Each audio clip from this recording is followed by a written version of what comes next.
podcast comments by Matthew Stafford, according to his wife, were the worst thing he had ever done. The Los Angeles Rams quarterback Matthew Stafford's wife Kelly Stafford admitted that making her husband's difficulties getting along with younger colleagues public was probably the worst thing I've ever done in their relationship. In an exclusive interview with Local 4 in Detroit on Thursday, August 31st, the football wife addressed her remarks from a recent edition of her podcast, The Morning After with Kelly Stafford. The interview will run on Friday, September 1st. I spoke on a subject that, in my opinion, is relatable, namely the difficulty of connecting with someone who is 10 years younger than you, and I truly believe it to be completely true. But I'm not with these players every day and I'm not in an NFL locker room. According to Kelly on clickondetroit.com, that was difficult. I frequently advise people that it's probably not a good idea if your wife's name appears in the media when it comes to sports. I had a rough week last week, Kelly continued. Last week, I pretty much put my foot in my mouth. He led the team to win in Super Bowl LVI during his first season with the Rams before being limited to just 9 starts due to a shoulder injury in 2022.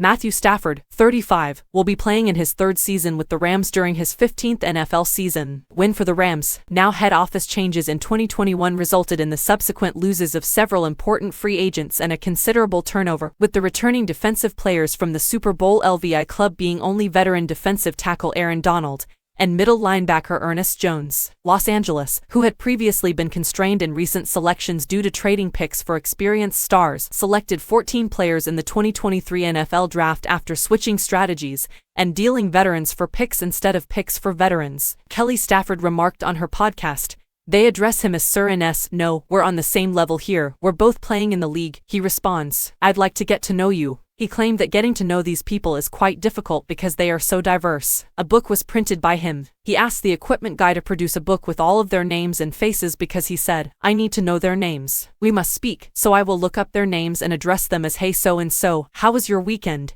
They are aware that I know them, so perhaps we should get to know one another to create synergy on the field. But given that today's young children don't care, I believe it is very difficult to create that. Or perhaps it's not that they don't care, but they are so accustomed to reaching for their phones without even thinking first. Fun in the locker room with several guys. It's distinctive. It's a bit depressing. During the 2009 NFL Draft, while many of his younger teammates were still in primary school, Stafford was chosen 1st overall by the Detroit Lions. Prior to their final roster cut down last month, the Rams reportedly had 68 players aged 25 or younger, the most of any NFL team, and the youngest average age in the league at 24.6. This included the 35-year-old quarterback.